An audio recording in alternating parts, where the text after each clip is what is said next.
Beautiful weather coming. There you are, guys. Bartender. I love do that. Yeah. Taxi driver. All right, it's called My Seductive Cuba, a unique travel guide, and the author is, now hopefully I'll say this right, Chen Lizra. Thank you, thank you. So Chen is a Vancouverite, but you spent a lot of time down in Cuba. So you've written a different kind of travel guide about Cuba. It's called My Seductive Cuba. So what is seductive about Cuba? We've both been there, so do you have 5 hours? Beautiful. Yeah, like what is it that seduces? I think it's the whole culture, right? It's like it's the Caribbean. It's hot. It's sexy. As soon as you step onto the street, everybody first of all interacts. So it's like you get out and someone says, "Hi, mommy," you know, and in Spanish go like, "Oh, you look so beautiful." Right. And you walk and go like, "Oh yeah, I feel great this morning." You walk around the corner. You start to get that, yeah. Right. You get that Sure, swing. yeah. And then you walk on the street and someone's playing domino and you stop by and go like, "Hey, who's winning?" And then they go like, "Oh, you look good today." And you go like, "Oh, thank you." You know, and it's like that, right? It's day-to-day life. You want to get something with Cubans.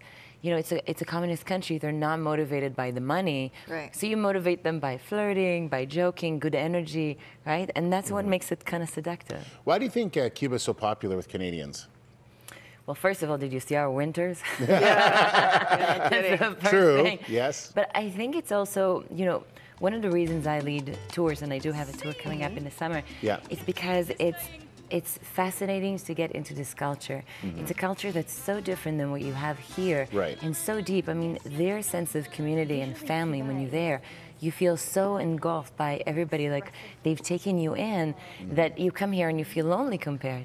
Right, it's just, and then you have dance and music and live shows, and there's like cars from the 50s, and it's a communist country, not a capitalist country, so there's no advertising. You disconnect and suddenly go like, "Oh, that's nice." Yeah, it is so different, right? No, Steve was there in '07, you were saying. Yeah. I think I was there maybe in '02 or '03 or something. Has it changed much since Fidel Castro has, you know, moved to the background and his brother has taken over? What kind of changes have you seen there?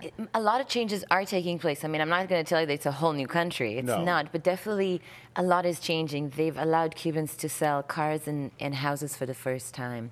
They've laid off 1.5 million from state jobs, and they've generated about 200,000 self-employment licenses.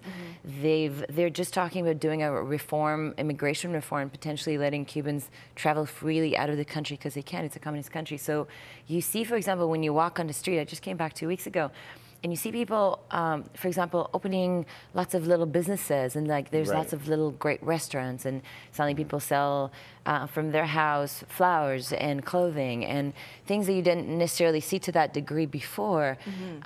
So there's a sense of changes coming. Right. When we were there, we ran into a lot of Europeans, very, very popular, a lot of Canadians, obviously.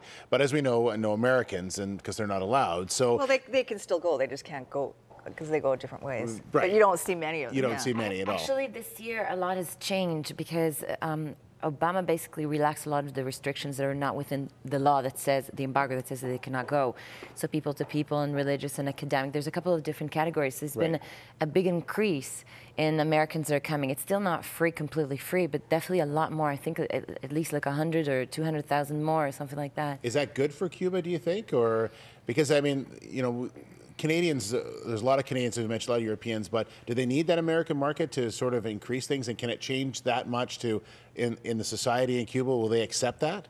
I think they do. I mean, when you talk to Cubans, a lot of them, they struggle and they say, "Oh, if only the Americans didn't have the bloqueo, the embargo, so that we could have more opportunities." When you have people coming in, they spend money. They spend money also with the businesses for the Cubans, not just with the government, right? So in my opinion, it is a good thing. I don't think that Cuba is going to just turn suddenly all capitalistic and all the brands are just going to show up, which is what everybody's afraid of.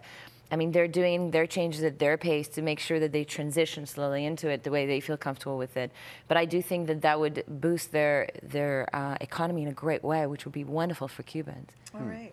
Well, fascinating book. Lots of great history, lots about the culture, and obviously some practical travel tips as well if you're going to Cuba. And you should definitely get there. It's such a beautiful, diverse country. So thanks so much. And don't forget the website, right? www.myseductivecuba.com. Yeah. There it is. Everything you need to know, you'll learn right at that website and through the book. Thanks very much. Good to meet you. Thank you. Thank you for having me. Next time we'll get her on, Caitlin. She'll teach us how to dance. That's right. That sounds fun.